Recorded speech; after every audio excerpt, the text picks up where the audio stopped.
واقعہ سلطان صلاح الدین ایوبی قسط نمبر 28 اپنا اسلامک اسٹوڈیو۔ ہماری فوج حملے کو نہیں روک سکے گی۔ سلطان ایوبی ٹہلنے لگا، اس کا سر جھکا ہوا تھا، وہ گہری سوچ میں کھو گیا تھا اور علی بن سفیان اسے دیکھ رہا تھا۔ سلطان نے رک کر کہا، ہاں علی، تم اپنی زبان اور اپنے جاسوس استعمال کرو، لیکن حملے کو روکنے کے لیے نہیں بلکہ حملے کے حق میں۔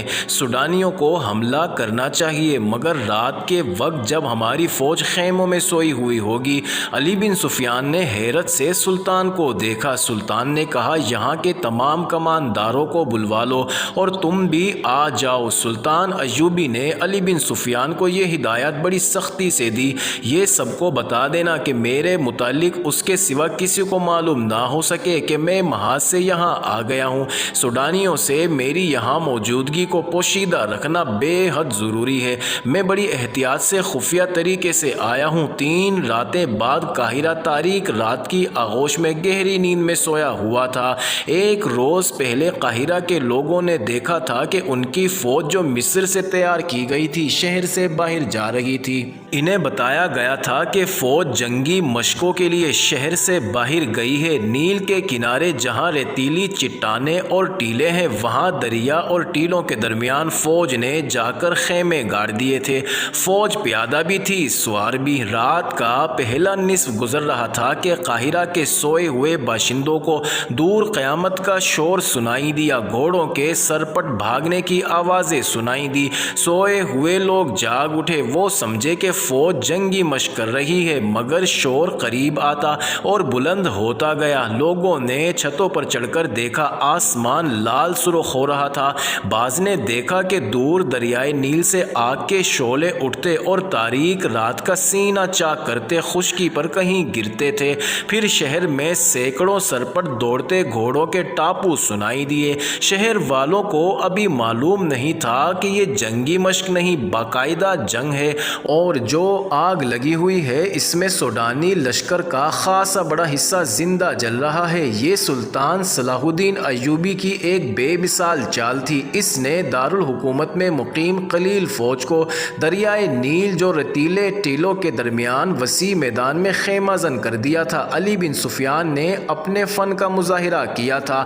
اس نے سوڈانی لشکر میں اپنے آدمی بھیج کر بغاوت کی آگ بھڑکا دی تھی اور اس کے کمانداروں سے یہ فیصلہ کروا لیا تھا کہ رات کو جب سلطان کی فوج گہری نیند سوئی ہوئی ہوگی اس پر سوڈانی فوج حملہ کر دے گی اور صبح تک ایک ایک سپاہی کا صفایا کر کے دارالحکومت پر بے خوف و خطر قابض ہو جائے گی، اور سوڈانی فوج کا دوسرا حصہ بحیرہ روم کے ساحل پر مقیم فوج پر حملہ کرنے کے لیے روانہ کر دیا جائے گا۔ اس فیصلے اور منصوبے کے مطابق سوڈانی فوج کا ایک حصہ نہایت خفیہ طریقے سے رات کو بحیرہ روم کے محاذ کی طرف روانہ کر دیا گیا اور دوسرا حصہ دریائے نیل کے کنارے خیمہ زن فوج پر ٹوٹ پڑا۔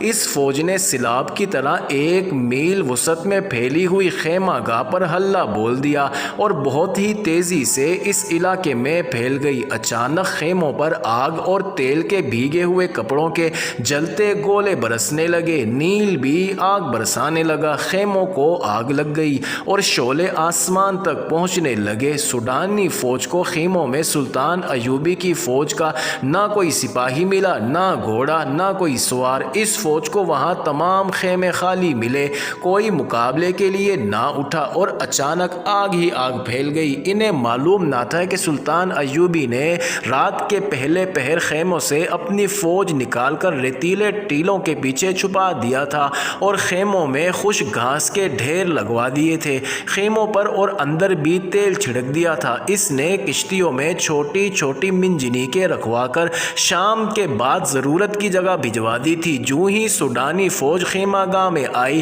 سلطان کی چھپی ہوئی فوج نے آگ والے تیر اور نیل سے کشتیوں میں رکھی ہوئی منجنیقوں سے آگ کے گولے پھینکنے شروع کر دیے۔ خیموں کو آگ لگی تو گھاس اور تیل نے وہاں دوزخ کا منظر دیا۔ سوڈانیوں کے گھوڑے اپنے پیادہ سپاہیوں کو روندنے لگے۔ سپاہیوں کے لیے آگ سے نکلنا ناممکن ہو گیا۔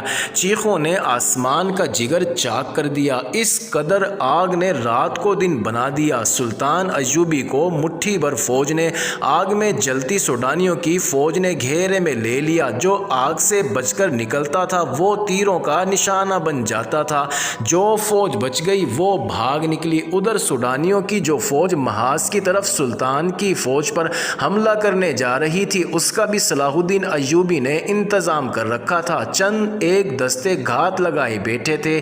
ان دستوں نے اس فوج کے پچھلے حصے پر حملہ کر کے ساری فوج میں بھگدڑ مچا دی۔ یہ دستے ایک حملے میں جو نقصان کر سکتے تھے کر کے اندھیرے میں غائب ہو گئے۔ سوڈانی فوج سنبھل کر چلی تو پچھلے حصے پر پھر ایک اور حملہ ہوا۔ یہ برق رفتار سوار تھے جو حملہ کر کے غائب ہو گئے۔ صبح تک اس فوج کے پچھلے حصے پر 3 حملے ہوئے۔ سوڈانی سپاہی اسی سے بددل ہو گئے۔ انہیں مقابلہ کرنے کا تو موقع ہی نہیں ملتا تھا۔